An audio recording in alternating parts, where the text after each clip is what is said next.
Good morning from the city of Bryan. How are you today? I'm doing great. How are you doing? Excellent, doing fine. Listen, I would like to let's go back to you have an opportunity to respond now. The citizen made comments that we had today. Had to delete one of the words. They were so frustrated over the quality of his neighborhood. Um, you can't, by law, you could not say anything in the meeting, but you can today.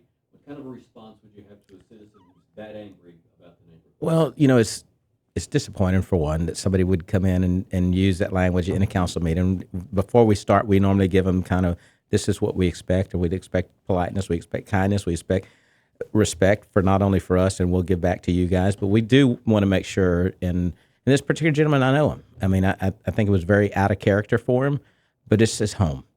And when it comes to someone's home, their major investment, people are pretty, they're fired up about it. I get that part of it. The development part of it, I don't get because I think the developer has done a great job in everything that he's done, and he's said what he's going to do. They just didn't like the location, and we didn't like the location. Clearly, we didn't like the location as well. That's a text dot question. I think we'll go to text dot and we'll see if we can get some some concessions for the Sandy Point Road side of it over there, because I think that will solve all the problems. And then text dot, we're working with them good now on everything that they're doing. So I think at the end they're going to get exactly what they knew that was coming. They didn't state that, but they did know that was coming, and we know it's coming, and we know it's a needed necessity over there too. The quality, the interesting part is like, you know what, we don't want just anything there. We want Buc-ee's or we want TXP. Well, so you'll take something, you just don't want this, and that was because it was right on the street that was going to push everything back into the neighborhood. And if it doesn't, if we can work with TxDOT and figure out a solution for them on the Sandy Point Road side, the egress degress, and on the 2018 side, egress degress with a decel lane, how far that can be. I think it'll work out great for them. It'll work out great for development, and they'll have an amenity right there at the front of their the whole neighborhood right there. So I think it'll be good. Bobby Gutierrez, the mayor of Bryan, with us today.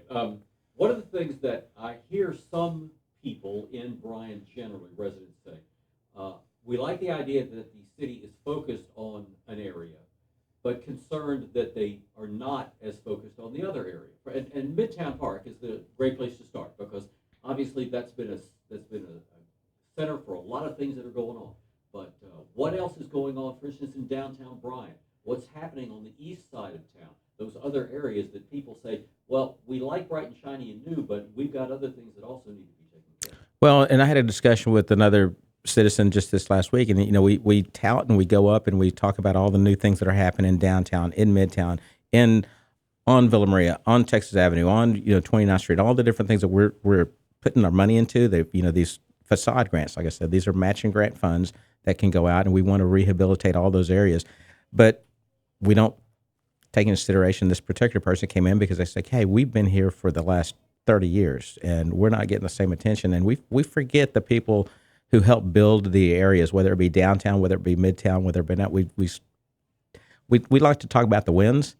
We don't like to talk about the people who help make this win happen, and I think that's a major thing. And I will be very thoughtful in my comments from here on out on, this was built on the backs of these businesses who didn't ask for anything, didn't do anything, and it wasn't our major concern area at that time, because at that time we were on the downhill roll of it. We were thinking, how do we save everything? Well, when we get a win, we like to toot the wins, but we don't like to toot the people who have been here through the thick and thin. And I will do my best to bring those, to light again. Sure. Now, and one of the things that we were downtown Farmers Market the other day, and it was right after you had the Maroon and White weekend. That seems to be a situation that you're trying to bring more people downtown to be introduced to what you have there.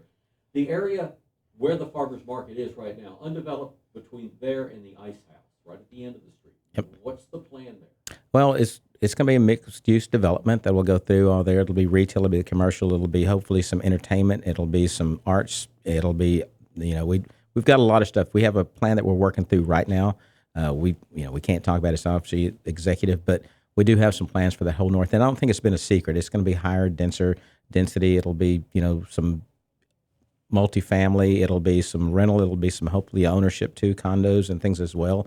There will be business, there'll be parking, there'll be, all types of amenities right now that we're looking at. Standpoint of A&M is back and going. The number of students who are now living in Bryan as opposed to 5 years ago is fairly significant increase.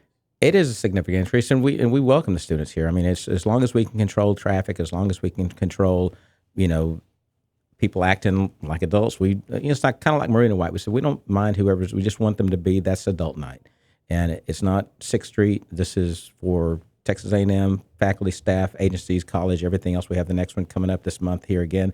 Very excited. I had a meeting yesterday, A&M, with our committee, and we have a bang up committee at Texas A&M. I mean, these are the guys who are really putting the boots on the ground and making sure that their departments, their agency, their colleges all know this is a night. And then we have another one today with the city staff that we put together to make sure that programming goes as they want it to be programmed, because we want them to be there. Anything else this morning? I was talking to you earlier about I had the honor of doing Senator Schwartner's Governor for the Day last Friday. I had no idea what it really was, and I missed out on a trip that I was supposed to be at to do this, because I thought it was very, very kind of him to include me into the speaker part of it, where I get to actually say some words. And when I got there, I was a little bit overwhelmed. I mean, it was really, really neat. He raised a lot of money. Senator Schwartner raised a lot of money. One of them, was right for Scotty's house. So there was four or five different charities that he was giving to, all child based, and he raised over $400,000 and still raising. So they potentially got $100,000 plus into our Scotty's house this year. So it was really nice to see them there. It was everybody was there. I mean, you had from senators to the congressmen, representatives. I mean, it was really, really a very unique. Very honored to do it. Very good. Thanks for the time this morning. Absolutely. Have a great day. That's Bobby Gutierrez.